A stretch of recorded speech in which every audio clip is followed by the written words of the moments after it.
യമനിൽ വധശിക്ഷയ്ക്ക് വിധിക്കപ്പെട്ട നിമിഷപ്രിയയുടെ ശിക്ഷാ ഇളവിനായുള്ള സമവായ ചർച്ചകൾ സജീവം. കൊല്ലപ്പെട്ട തലാലിന്റെ കുടുംബവുമായി സൂഫി പണ്ഡിതൻ ഷെയ്ഖ് ഹബീബ് ഉമറിന്റെ പ്രതിനിധികൾ ചർച്ച തുടരുകയാണ്.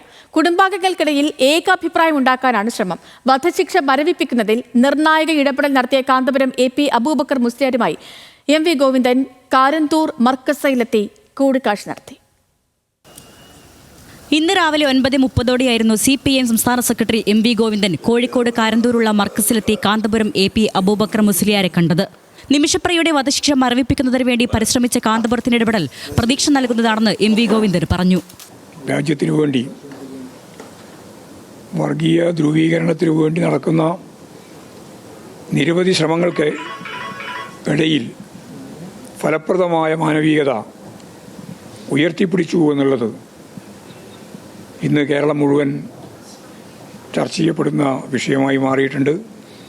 അത്തരത്തിൽ ഇനിയും തുടർന്ന് ഈ ചർച്ച മുമ്പോട്ടേക്ക് പോകാൻ ആവശ്യമായ നിലപാട് സ്വീകരിക്കും എന്ന് അദ്ദേഹം അസന്നിഗ്ധമായി വ്യക്തമാക്കപ്പെട്ടിട്ടുണ്ട്. മുതിർന്ന CPM നേതാവ് MB ജയരാജനും കാന്തപുരവുമായി കൂടിക്കാഴ്ച നടത്തി. അത് മനുഷ്യത്വം ഉയർത്തിപ്പിടിക്കുന്ന ഒരു നടപടിയാണ് AP അബൂബക്കർ മുസ്ലിയാർ സ്വീകരിച്ചത്. ജാതി മത രാഷ്ട്രീയ ചിന്തകൾക്കതീതമായി എല്ലാവരും യോജിക്കുന്ന മനുഷ്യത്വപരമായ ഒരിടപെടൽ. അതിലൂടെ നിമിഷപ്രിയയുടെ കുടുംബത്തിന് മാത്രമല്ല, നമ്മുടെ നാട്ടിലെ എല്ലാ വിഭാഗത്തിലും പെട്ട ജനങ്ങൾക്ക് ഉസ്താദ് നൽകുന്ന ഒരു സന്ദേശമുണ്ട്. ആ സന്ദേശമെന്ന് പറയുന്നത് ജാതിമത ചിന്തയിലൂടെ ജനങ്ങളെ ഭിന്നിപ്പിക്കാൻ നോക്കുന്നതല്ല ശരി, ജനങ്ങളെ ഒന്നിപ്പിക്കാൻ നോക്കുന്നതാണ് ശരി എന്നതാണ്.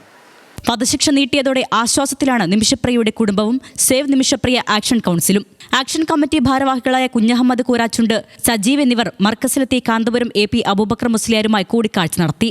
കൊല്ലപ്പെട്ട തലാലിന്റെ കുടുംബവുമായും യമൻ ഭരണകൂട പ്രതിനിധികളുമായും ചർച്ച നടത്തുന്ന സൂഫി പണ്ഡിതൻ ഹബീബ് ഉമറിന്റെ പ്രതിനിധികൾ ദമാറിൽ തുടരുകയാണ്. ദിയാധനം സ്വീകരിക്കുന്ന കാര്യത്തിലും തുക എത്രയെന്നതിലും ഉടൻ അന്തിമ തീരുമാനമുണ്ടാകുമെന്നാണ് കരുതുന്നത്. ദിയാധനം വാങ്ങാമെന്ന ഏകദേശ ധാരണയിലേക്ക് കുടുംബം എത്തിയിട്ടുണ്ടെന്നാണ് വിവരം. ഈ ശ്രമം ഫലം കണ്ടാൽ നിമിഷപ്രിയയ്ക്ക് ഉടൻ തന്നെ ജയിൽ മോചനം സാധ്യമാകുമെന്നാണ് പ്രതീക്ഷ. എന്നാൽ ശിക്ഷാ ഇളവ് നൽകുന്നതിൽ തലാലിന്റെ സഹോദരനും സുഹൃത്തുക്കൾക്കുമടക്കം ഒരു വിഭാഗത്തിന് എതിർപ്പുണ്ടെന്നാണ് വിവരം. ന്യൂസ് മലയാളം, കോഴിക്കോട്.